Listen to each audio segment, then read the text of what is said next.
I really like the first two Christmas in Evergreen films. I was pretty relieved to find that Tidings of Joy, the third one, was finally on Amazon Prime in the UK. I jumped to watch it, and it was off to a slow start. It took a little time to get going, and I have to say the protagonist is completely unlikable, and I do not like her at all. But once the narrative got underway, I found it to be pretty enjoyable.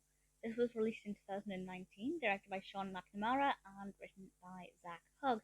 Our protagonist, Katie, is played by Maggie Lawson, and I have to say the acting I have no issues with. Across the board, that's the case. But I just feel like the character of Katie, I don't hate her, but I feel like she's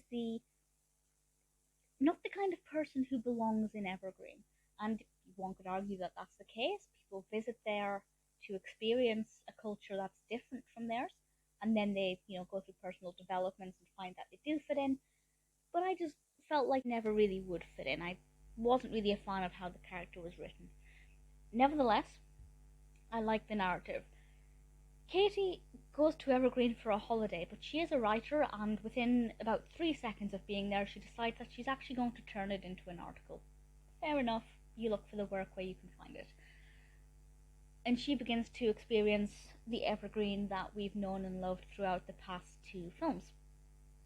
And the main event that's happening just now is a time capsule that has been revealed, that was created 50 years ago. It's the 50th anniversary, and on the 1st of December, the town are instructed, if they find the time capsule, to open day one. And there are 24, I guess, mini time capsules inside this one time capsule. And the film is all about the different kind of tasks that are revealed and the glimpses into the past. And I'm not going to say any more than that, and I will not say what the time capsule looks like, but I will say, wow, it is incredible. I don't know who designed it. I don't know who in the props created this or came up with the concept, but I was pretty blown away.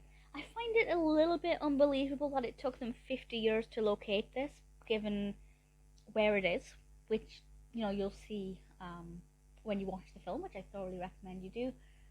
But putting that fact aside, I thought it was beautiful. It's an absolutely fantastic narrative idea of 24 glimpses into the past 50 years ago. Because Evergreen is a small community town or village, I'm not sure which one it is, but because it's a small, close-knit community, a lot of the people who left the time capsule behind still have children and grandchildren in Evergreen. So it's not just a glimpse into the past, but a glimpse into their own pasts and ancestry too. Also, because of the 24 mini time capsules, there's a lot of festivities in this. There's a lot of fabulous Christmas joy, and I absolutely loved it. Definitely a fantastic narrative that's brilliantly executed, slightly questionable with how the time capsule remained unlocated for 50 years, but it is still beautiful. As I said, Katie is a protagonist. Didn't really like her, but at the same time, she's not really at the forefront of the narrative. Yes, she is integral to the development of certain aspects of it, and certainly to the rom-com side of it, but you could remove her from this and the narrative would still be just as thrilling and beautiful. So if you liked the first two Christmas and Evergreen films, which I hope you did, absolutely worth watching. Cannot wait to watch the fourth film.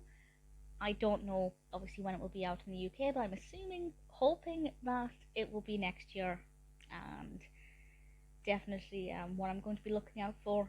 But Christmas and Evergreen, Tidings of Joy, is a pretty beautiful third Evergreen film, and one that I am definitely happy to recommend.